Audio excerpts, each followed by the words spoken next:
Good day, Junior Tuckies. In this lesson of exam preparation, I am going to cover Paper 2, Unseen Poetry. I am Mrs. Breedenkamp, and I hope that this lesson will help you in answering unseen poetry in the future. Let's get into it. First up, how should you tackle an unseen poem? Step 1, read the poem. I know that sounds very simple, but you need to read that poem at least 2 to 3 times to get the full meaning. What you need to do while reading is understand the literal meaning of the poem.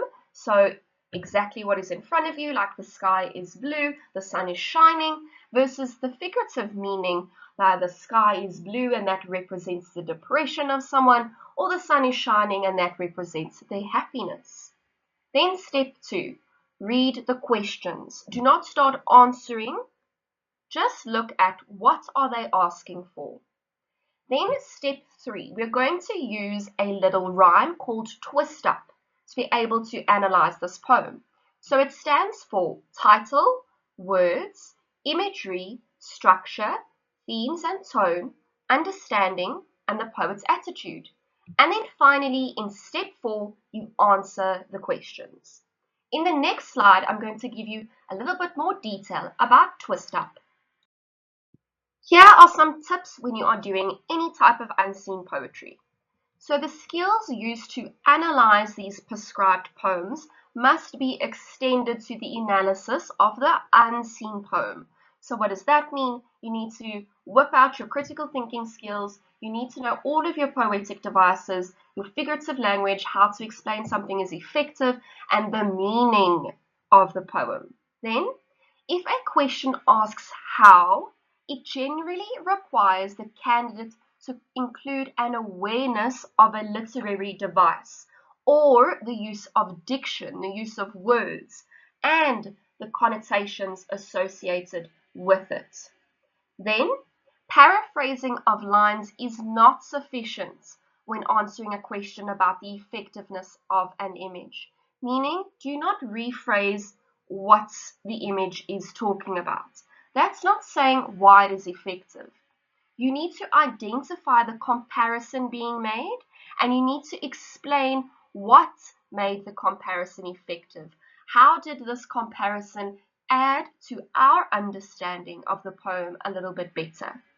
Then you need to ask yourself how the comparison conveys meaning in context. How does it push forth a meaning? How does it explain a meaning to us? How do you do this? You need to engage with the question, and the effectiveness is then determined.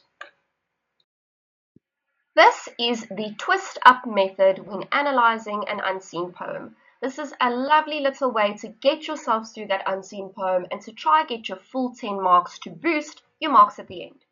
So first, let's look at T, title. So what does the title say about the poem? What does it lend to? What does it add to the poem? Does it tell us anything at all?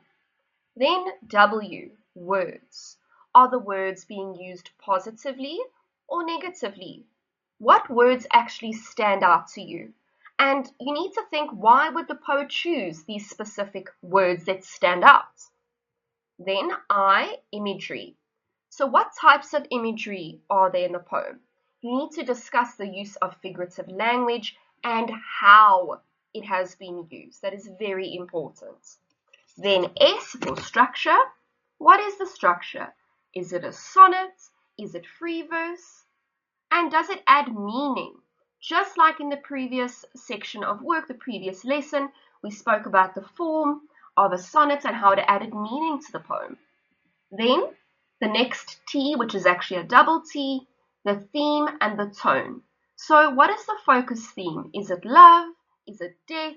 Is it apartheid? Is it World War II? And how did the poem make you feel? Did it give you a sense of dread, a somber feel, a melancholic feel? Please do not say happy or sad. And then what emotions did you experience when you read this poem? How could you imagine the poet wanted you to say it, the tone in which the poet wants to bring across to you? Then U is understanding. What is the literal meaning? What is the figurative meaning of this poem? And then your P, the poet's attitude. What is the poet's attitude? Is it positive towards the topic that they're talking about? Is it negative? Is it resentful? Is it neutral? And then how do you know this? And you need to be able to explain. On the next slide, I'm going to be doing some practice. Unseen Poetry, question 5. These are the contextual questions, and you will see over here that it says the following question is compulsory. Your unseen poem will always, always, always be compulsory. So let's have a read. Where the Rainbow Ends by Richard Reeve. Where the rainbow ends, there's going to be a place, brother, where the world can sing all sorts of songs, and we're going to sing together, brother, you and I. Though you're white and I'm not, it's going to be a sad song, brother, 'cause we don't know the tune, and it's a difficult tune to learn. But we can learn it, brother, you and I. There's no such tune as a black tune. There's no such tune as a white tune. There's only music, brother, and it's the music we're going to sing, Where the Rainbow Ends. Now, grade 11s, we need to use our steps. So the first step was to read, okay? The second step over here is to look at the connotations of words. What words have been used in this particular poem over here? So I'm going to highlight the word brother because that's interesting. Why would we use something like that? We're going to look at it now. We can sing together. We have a repetition of brother here again. And then have a look over here that white is put in capital letters, so we can kind of make the assumption that this is probably a South African poem. It's probably about apartheid because we're talking about the rainbow over here, and we are called the Rainbow Nation. It's going to be a sad song, brother, because we don't know the tune. It's a difficult tune to learn, and we have brother again. We also have the repetition of this you and I over here, making it together. Then we have black tune, the fact that it is capitalized, white tune, also the fact that it's capitalized. And then we once again over here have the phrase where the rainbow ends, linking us to our title. Okay, so the next step is to do twist up. So I suggest that you write this on your paper when you get it, just to remember what the different things stand for. Twist up. All right, so the first T is the title. Let's have a look at the title, Where the Rainbow Ends by Richard Reeve. So just by looking at the title, we can understand that this is going to be something about a rainbow and where it ends. By reading the poem later on, you understand that this reference to rainbow is actually a reference to the Rainbow Nation. Then words. So we already did that. We went to go look at the negative and positive connotations of words. So the word brother over here is used in a positive way. It has a positive connotation to almost bring people together. My brother, my sister. And then over here we have words like white and black being capitalized. That also gives us or lends to the idea that this is a poem about apartheid, about coming together. Then we have the I, we have imagery over here. So this particular poem isn't very rich in imagery. I'm just going to use a different color to highlight. So where the world can sing all sorts of songs, and we are going to sing together, brother, you and I. So we kind of see this idea of togetherness. There isn't a particular figure of speech that's being used over here. It's going to be a sad song, brother, because we don't know the tune, and it's a difficult tune to learn. Okay, so let's look over here, the fact that it's a difficult tune to learn, but we can learn it, brother. So what is being spoken about here? What could this be a metaphor for over here? I definitely think that it could be a metaphor for us coming together as a country. We don't know the tune. We don't know how to come together as a country. It's a difficult tune to learn. It's difficult to accept people being different, having different ideas, different opinions, different cultures, different religions. But we can learn it. We are able to go past those fears of the unknown and embrace each other. So you'll also see over here that he says there's no tune such as black tune, there's no such tune as a white tune. So that can also be a metaphor for there is no real way to be a black person or a white person. Their tune doesn't match up to this. Why? Because there's only music. We are all human at the end of the day. And he uses the word brother again over here. This is to connect people, okay? And it's the music we're going to sing. So the goal over here is to not segregate by race specifically. Why? Because we want to sing it together. We want to become one. Then we have the structure over here. So this particular poem doesn't really have a clear structure. It's written in free verse, which was very much a characteristic of South African apartheid poets at the time. This is why it's important to know a little bit about the different types of poetry. Then we have theme and tone. So the theme over here, what is the overall theme? In my opinion, the overall theme is definitely the fact that we need to come together. Although we are different, music can do that for us. And then the tone, what was the emotion when reading this? So you can take it both ways. You can take it as a inspiration to come together, to work together, to almost strive to become one, to become that rainbow nation. So it could be a tone of togetherness. Or you could take it the other way and see that maybe there's a hopelessness because where the rainbow ends, we're only going to find this music where the rainbow ends. So does it ever end? So it could be quite cynical as well. Then we have the understanding over here. So the literal interpretation of this is that there is a rainbow, there are two songs that need to be sung. The one song is a black song, the one song is a white song. We don't know the tune of either of the songs, but it's only music in the end, and we're only going to find that music at the end of the rainbow. But what is the figurative version? That this pretty much represents South Africa as it was coming together after 1994. That you are different, we have different people on this side, different people on the other side, but we need to learn each other's tunes, we need to understand each other better, break away that fear, and eventually become the Rainbow Nation. And then finally, the poet's attitude. So what was his ideas, thoughts that he wanted to see from this? So you can either go positive or negative again, that this poem was intended to bring us together, to tell us that we need to learn each other's tunes, or it could be that we don't know each other's tunes, we need to find it, but when is that ever going to happen? When is the rainbow going to end? So let's get into the questions now. 5.1. Refer to the whole poem. Why is music an effective image to use? Okay, so why is music an effective image to use for 2 marks over here? I'm just going to change my highlighter again.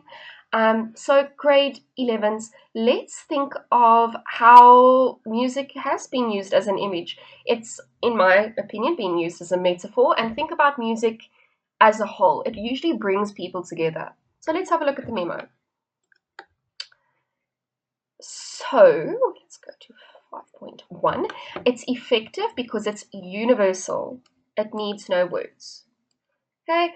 The speaker also believes that it is raceless. There's no such tune as a black tune or no such tune as a white tune. Therefore, it will bring people together. And music does not discriminate. Then, very important over here for the markers, you award 2 marks for any explanation of this image. Obviously, a credible explanation, and you're going to get your 2 marks. Let's move on to 5.2. Describe how the use of an informal style adds to the main idea of the poem for 3 marks. So describe how, you need to explain how the use of an informal style adds to the main idea of the poem. So you are going to have to break this up. So you need to describe, okay, the informal style, so we know that it's in free verse, and how it adds to the main idea of this poem over here for the full 3 marks. Okay, so the informal style, it's written in free verse. If you think about informal style, it's also accessible to most people. Most people didn't study Shakespeare or didn't study famous literary English works. So having something in free verse does help them relate a little bit better. It's not like that very stuffy, structured, very old school type of sonnet. So how does that add to the main idea of the poem? That people can relate, come together. But let's have a look at the memo. So the informal style creates the content accessible. Okay. The use of the word brother, also the use of the word cause, you and I are familiar colloquial terms. So they're said in speech all the time. So the reader will associate more readily with a recognizable style. So they relate more easily with something that appeals to them. So they will feel as if the speaker were chatting to them. Then you can also award any 3 marks for 2 style characteristics and 1 quotation over here for 3 marks. A tip over here for any type of question like this, you need to give evidence. So how do you give your evidence? You give it in a quotation. And that is a tip that I can give you for any type of contextual questions that you're going to do in the future. Let's have a look at 5.3. Although music is often associated with pleasant times, the speaker differs in line 7 to 10. Explain the metaphors. So, we need to understand that music is associated with pleasant times, but the speaker doesn't talk about this in line 7 and 10. We need to explain the metaphors for 3 marks. Now, what's very important over here with the metaphors, you need to explain them in context. So let's have a look at line 7 to 10. Okay, so 10, 9, 8, 7. It's going to be, I'm just going to go over, it's going to be a sad song, brother, because we don't know the tune. And it's a difficult tune to learn, but we can learn it, brother. So grade 11s, the sad song, what is the sad song? It's probably the turmoil that our country was left in after apartheid. That is the comparison that's being made over here. Then we also don't know the tune. So we don't know how to help one another at this particular time. The tune can be a metaphor. We don't know the way forward. We don't know how to come together, how to be one. And it's a difficult tune to learn. It's a difficult thing to learn, to accept people as they are, different, and to overcome that fear. But we can learn the tune, brother. So let's have a look at the memo. So over here, the speaker admits that there are going to be problems to sing the sad song. So the sad song can be our history of racial discrimination, apartheid. Then we don't know the tune. So living together is strange, it's unknown. And it's not going to be easy to live together, this difficult tune. And South Africans will still have to learn the tune. So you also will get any 3 marks for the 3 metaphors that are explained. Just have a look over here. Once again, giving evidence of the sad song, quoting directly from the poem, don't know the tune, quoting directly, and the difficult tune also directly quoting. And this is helping substantiate your answer, giving evidence for your answer and getting your full 3 marks. Now let's have a look at 5.4. Refer to the title. Identify the tone of the poem from what you know about the end of the rainbow for 2 marks. Now, what do they want from you? You need to refer to the title and identify the tone from what you know about the end of this rainbow, and then for your 2 marks over here. So what do you need to look at? You need to look at your title, and you need to identify the tone with knowledge about what you know with this end of the rainbow. Okay, so the title, where the rainbow ends, what tone is being used over here? In the end, in line 15 and 16, and it's the music we're going to sing where the rainbow ends. For me, this gives a positive tone, this gives a hopeful tone, because in the end, we are going to have to sing the songs together to become this rainbow nation, to be able to meet up together, to find common ground, to excel as a country. You can also see it as negative because we don't know where the rainbow ends. When is it going to be a good time for South Africa to finally come together? So you do have the two options over here. So let's just have a look at the memo. So you could have said, the end of the rainbow cannot be found. This is the negative version. It doesn't exist. It's a fantasy. The tone is hopeless or unattainable. Okay, or although the end of the rainbow can never be found, the dream of the riches is purported to hold it worth chasing. So it's worth it, the hope that's there. So the tone could be hopeful or even optimistic for your full 10 marks, and then obviously your 10 out of 10, and then this will be the final question in section A with a total of 30 marks. I hope this lesson is going to help you out in answering those questions in the future. Next up is section B and C, the contextual questions for the novel and the drama. Bye!